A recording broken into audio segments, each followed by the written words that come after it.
fire-breathing lions, spinning platforms over endless pits, tight ropes suspended above pure panic, all set to some of the happiest music the NES ever produced. This is a game that looks friendly, sounds cheerful, and then immediately reminds you that timing is everything and mercy does not exist. Today on Classic Pixels Gaming, we're doing a full deep dive into the NES release of Circus Charlie, its arcade origins, who at Konami actually made it, how the gameplay was designed, how it sold, and why this strange little circus game still lives rent-free in so many retro gamers' memories. Circus Charlie debuted in arcades in 1984, developed by Konami during one of the most experimental periods in the company's history. This was a Konami that had no fixed house style yet, when they were more willing to gamble on weird concepts and valued mechanical clarity over narrative. At the time, arcades were full of space shooters, maze games, and combat-heavy action titles. Circus Charlie went the opposite direction. There was no combat or enemies to defeat. It was just you, your jump timing, and increasingly cruel obstacle courses that would no doubt get your anxiety levels to 11. The circus theme wasn't chosen randomly. It allowed Konami to design stages around spectacle and risk, mimicking real circus acts where a single mistake ends the performance, or even worse, your life. Unlike later Konami titles with famous names attached, Circus Charlie was built by an internal arcade team, reflecting Konami's early development philosophy. Key traits of Konami's 1980s teams included small groups, often under a total of 10 developers, with designers doubling as programmers, with heavy emphasis on learn in seconds, master in hours gameplay.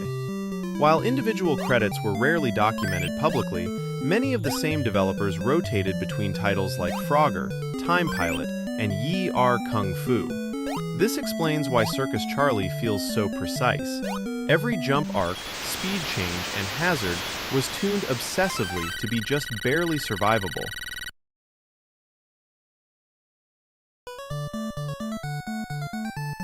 When Circus Charlie came to the Nintendo Entertainment System, Konami made a very deliberate choice.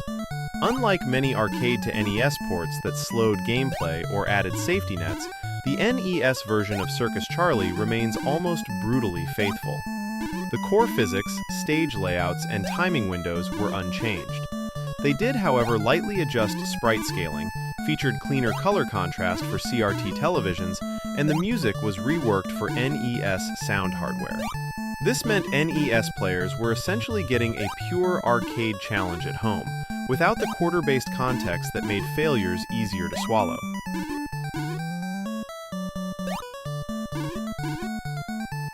Circus Charlie gives you almost nothing. Move left, move right, jump. That's it. But each stage introduces new variables like lions with changing movement speed, tight ropes that punish hesitation, and trampolines that require rhythm, not reaction. There's no combat to relieve tension, no power-ups to save a bad run, no checkpoints to soften mistakes. This makes Circus Charlie a pure skill test, closer to early arcade sports games than platformers.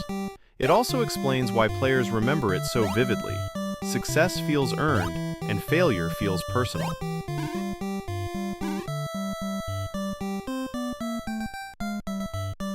Circus Charlie performed respectably, but it was never a breakout hit on NES. It benefited from Konami's growing brand recognition, the early NES market exposure, and of course its arcade familiarity, but it struggled because the high difficulty discouraged casual players. It also lacked variety when compared to longer NES adventures. It became the kind of game people owned, but rarely finished. Circus Charlie survives because it's unlike almost anything else on the NES. No violence, no power fantasy, just pressure, rhythm, and spectacle. It's remembered less for winning and more for trying, and that's the magic of it. It made every past stage feel like an accomplishment. Circus Charlie represents a moment when game developers were still throwing ideas at the wall, and sometimes the weird ones stuck. It may not be Konami's most famous NES game, but it still holds up to this very day. That about wraps it up for this episode of Classic Pixels Gaming. Thanks for hanging with us for this deep dive on Circus Charlie. Until next time, thanks for watching Classic Pixels Gaming.